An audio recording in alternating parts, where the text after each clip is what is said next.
네, 안녕하세요. 김영로 TV의 날짜 이야기입니다. 자, 오늘은 7월 22일이 되겠습니다.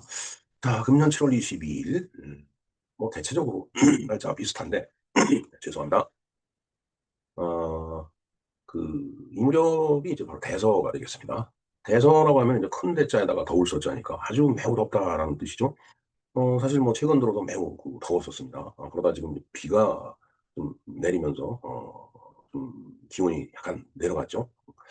정말 그 더울 때는 바깥에 나가서 그 활동하는 것 자체가 정말 힘들 정도로 이렇게 이제 기온이 올라가는데 그래서 비가 좀 와갖고서 기온이 떨어져 갖고서 조금은 나은 것 같아요. 어찌됐든 뭐 이 24절기가 뭐 예를 들어 7월 22일이 대서라고 해서 1년 중에 그날 기온이 가장 높고 그런 건 아니죠. 뭐 대한이라고 해서 그날 가장 추운 그런 것도 아니고요.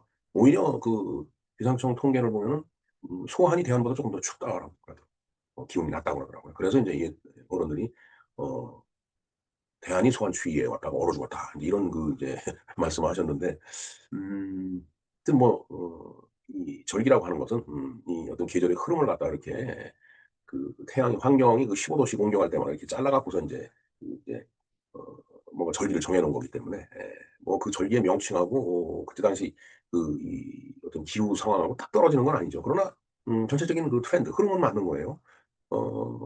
그래서 24절기는 이제 태양의 움직임을 기준으로 했기 때문에 이게 이제 양력으로 봐야 됩니다.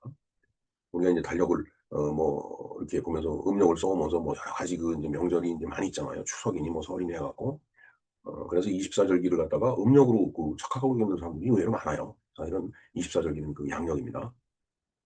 자, 이 대선은 이제 뭐 가장 더울 때라고 돼 있는데 사실은 뭐 최근이 가장 더웠죠. 뭐 앞으로 더 더워질는지는 모르겠는데 뭐 아무리 뭐 기상이변이니 뭐니 그래도 더위도 어, 광복절 정도를 기점으로 해서 이렇게 이제 꺾이는 것 같더라고요. 뭐 8월 초에 벌써 이제 입추가 들어오니까. 자, 그런 의미에서 봤을 때에, 지금 이제 7월 하순인데, 이 대서가 7월 22일, 23일 요때 이제 들어오죠. 바로 그 앞절기가 소소입니다. 그리고 그 뒷절기가 바로 입추예요. 소소와 입추 사이에 있는 하나의 그 절기로서 태양의 환경이 120도가 되는 때라고 하니까 뭐 어찌됐든 태양을 제일 많이 받는 그런 이제 위치에 지구가 와 있는 그런 때라고 보면 될 것 같습니다. 자, 그래서 여러 가지 세시 풍속이 있는데 그 대서에 대해서 좀 알아보고 자, 오늘이 또 파이의 날이죠. 자, 파이 하면은 이제 뭐 먹는 파이도 있지만은 뭐 좋죠. 뭐 초코파이, 펌킨 파이, 뭐 기타 등등 여러 가지 파이가 이제 있습니다. 근데 이제 그 먹는 파이보다도 오늘은 그 수학에서 이제 이야기하는 원주율, 그러니까 3.14로 대표되는 그 파이, 그 파이의 날이 오늘이다라는 얘기예요. 그 이유가 7월 22일이기 때문에 22를 7로 나누면은 3.14 뭐 이렇게 원주율하고 비슷하게 이제 무한소수가 이렇게 진행이 되죠. 그래서 이제 오늘 그 파이의 날이다. 또 파이의 날이다 보니까 이제 또 수학적인 이제 요소가 들어있기 때문에 이제 수학의 날이다 이렇게 이제 이야기도 하죠. 자, 오늘 7월 22일 맞이해서 대서와 파이의 날에 대해서 한번 공부를 해보도록 하겠습니다. 물론 이전에 다 한 번씩은 말씀드렸던 사항입니다. 근데 지난 영상이 좀 제가 봐도 초창기 영상이기 때문에 좀 못마땅하더라고요. 그래서 어, 금년에 다시 한번 대서와 파이의 날에 대해서 말씀을 드리는 것으로 하겠습니다. 네, 대서에 대해서 알아볼까요? 네. 자, 대서. 아까도 말씀드렸지만 소서와 입추 사이에 들어온 그 절기죠. 음력으로 6월, 양력으로 7월 23일경인데 우리 7월 22일이네요. 네, 뭐 그 원절이죠. 네. 자, 태양의 환경이 120도가 되는 때 그 시기는 대개 중복때이며 더위가 심한 시기가 된다. 예, 뭐 그게 다 이렇게 중복도 더운 거를 지칭하는 거고 대서도 더운 걸 지칭하는 거니까. 뭐 대체적으로 그 비슷한 시기에 이제 이 절기가 들어오고 그다음에 이제 복이 들어오는 거죠. 자, 옛날에는 이제 이 대서 때 논에 김을 맸으나 지금은 이제 제초제를 뿌리기 때문에 이제 논에 김을 매질 않죠. 근데 김을 맨다라는 게 이제 풀을 뽑아주는 거죠. 뭐 예를 들어 잡초. 그러니까 벼가 논에 김을 맨다는 얘기는 벼가 잘 자랄 수 있게끔 옆에서 영양분을 다른 잡초, 뭐 피 같은 게 다 빨아먹으면 벼가 제대로 생육이 안 되잖아요. 그렇기 때문에 피 같은 거, 뭐 잡초 같은 거 있으면 다 뽑아주는 거예요. 자, 뭐 이제 노는 그런데 밭에다가는 또 이제 밭에는 또 김을 매줘야 된다는 얘기죠. 논밭두렁의 잡초배기와 퇴비장 등에서 이 무렵에는 이제 계속이 된다. 그러니까 뭐 이 시골 지금 가보면은 뭐 논이야 이렇게 물을 내놓고서 이제 벼를 이제 재배하는 곳이지만 밭에는 뭐 여러 가지 작물들이 있죠. 그리고 밭둑 같은 데도 이제 잡초가 엄청 무성하게 자라나요. 그리고 이제 벌초를 하러 가게 되면 왜 이렇게 그 풀이 웃자는 몰라요. 그거 좀 깎아내려고 좀 힘든데 지금은 이제 조기라는 것도 그래도 있지만 옛날에는 전 낫으로 전부 그걸 했을 텐데 어떻게 그거 해나 몰라요. 우리 조상들 정말 참 대단한 양반들입니다. 자, 그러니까 이제 그 이 논둑이나 뭐 밭둑 이런 데 그냥 쭉 펼쳐지는 이 잡초들 그거 다 해갖고 물론 이제 그걸 깎아내므로 인해서 이제 통행해도 쉽고 뭐 근데 그 깎은 걸 그것도 이제 싸갖고 퇴비를 만들죠. 그게 이제 쫙 싸우면 열이 푹푹 나오게 썩죠. 네. 그럼 그게 비료가 되는 거죠, 결국은. 네. 자, 입추까지 기간을 5일씩 끊어서 3후로 해였는데 초후에는 썩은 풀이 변하여 반딧불이 되고 풀이 이렇게 썩다 보면 그 반딧불이고 생겨나죠. 반짝반짝 밤중에도 빛나는데 그냥 갑자기 귀신불이 나타나는 줄 알고 놀랄 수도 있는데 반딧불은 그 귀신불하고는 다르죠. 그 무덤가 이런 데는 거기 보면은 그 이제 이렇게 그걸 뭐라고 하나 그 빛이 돌아다닙니다.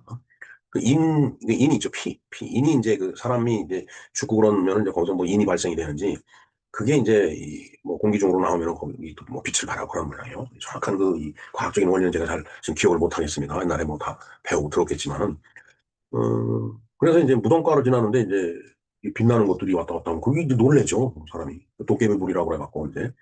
근데 이제 반딧불은 그런 건 아니잖아요. 근데 그 반딧불이 되고 중후에는 흙이 습하고 무더워지며 마루에는 큰 비가 때때로 내린다라고 했다. 뭐 날씨 뜨겁고 여름날이기 때문에 비도 오지만 또 이제 태풍이 또 올라오죠. 장마 지나고 태풍이 나 태풍 오고 나면 뭐 어떤 때는 태풍이 없는 해도 있지만 올 때는 또 몇 개씩 오는 해가 있죠. 정말 옛날에 막 태풍이 비를 몰고 와서 뭐 강둑이 터지고 뭐 그런 아주 엄청난 일이 있었잖아요. 아주 수시로 있죠. 이 자연재해가. 네. 자, 이 무렵은 몹시 더우며 소서 때부터 장마전선이 한반도를 동서로 걸쳐 큰 장마를 이루는 때가 자주 있으나 글쎄, 올해는 어떨까 모르겠습니다. 올해는 장마전선이 올라왔다 마른 장마가 돼갖고 곧 뭐 장마가 없어졌느니 뭐니 그랬는데 이제 상당히 이제 비가 계속 지금 많이 오고 있습니다. 하여튼 비 피해 없도록 다들 준비를 단단히 하셔야 되겠습니다.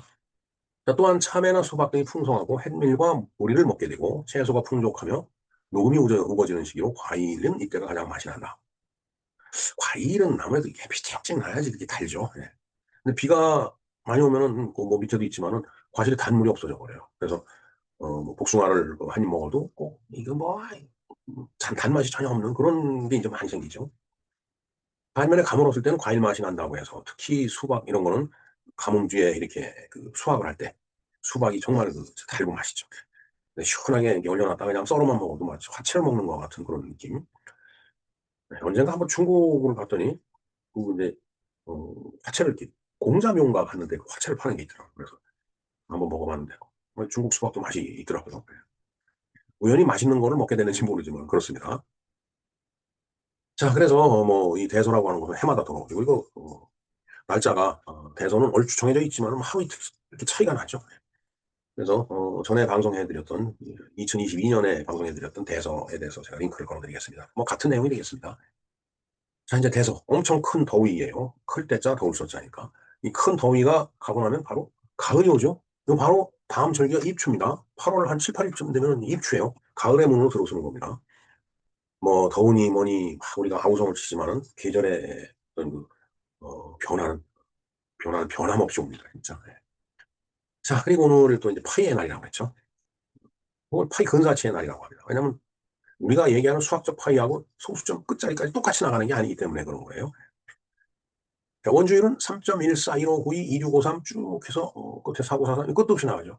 이게 순환하지 않는 무한소수예요. 무리수죠. 그러니까 순환하지 않는다는 얘기는 똑같은 게 반복이 안 되고 그냥 이거 이 숫자 같다 저 숫자 같다 지금 그렇잖아요. 이게 끝도 없이 가는 거예요. 그래서 우리가 통상 수학적으로 계산할 때 3.14 소수점 둘째 자리에서 끊어서 요걸 사용하죠. 이 뒤에 이게 엄청난 또 오차를 만들어낼 텐데 참 우주를 날아가는 그 우주선 같은 것들이 이런 것들을 어떻게 처리하고 그 보정해갖고 날아가는지 그건 잘 모르겠습니다. 진짜 그야말로. 자, 근사값으로 3.14를 우리가 사용하고 파이는 요 기호를 쓰죠. 예. 위로 긋고 밑으로 두 개 내리긋는 거. 자, 그런데 오늘 왜 파이데이라고 얘기를 하냐면 오늘 7월 22일이니까 22를 7로 나누면 3.14, 2857, 14, 29 이렇게 나가요. 그러니까 여기 3.14, 1592하고 좀 다르죠. 끝에가. 물론 큰 차이는 아닙니다. 소수점 셋째 자리부터 다르기 때문에. 자, 그러니까 이제 근사한 거죠. 근접했지 딱 똑같은 건 아니에요. 그래서 이제 파이 근사치의 날이라고 얘기도 하고 근사치를 빼고 파이의 날이라고 얘기합니다. 어, 네. 요 바로 12번에는 요 원주율하고 비슷한 그 수치라는 얘기죠. 파이의 날 또는 파이 근사체의 날이라고 얘기를 한다고 말씀을 드렸습니다. 근데 이것도 지난 7월 22일 날 파이의 날에 대해서 제가 방송을 해드렸습니다. 이것도 제가 링크를 걸어드리겠습니다. 같은 내용이 되겠습니다. 자, 그 다음에 3월 14일도 3.14 해서 파이의 날이에요. 이날도 파이의 날이라고 합니다. 파이데이예요. 그런가 하면 파이데이가 또 하나 있습니다.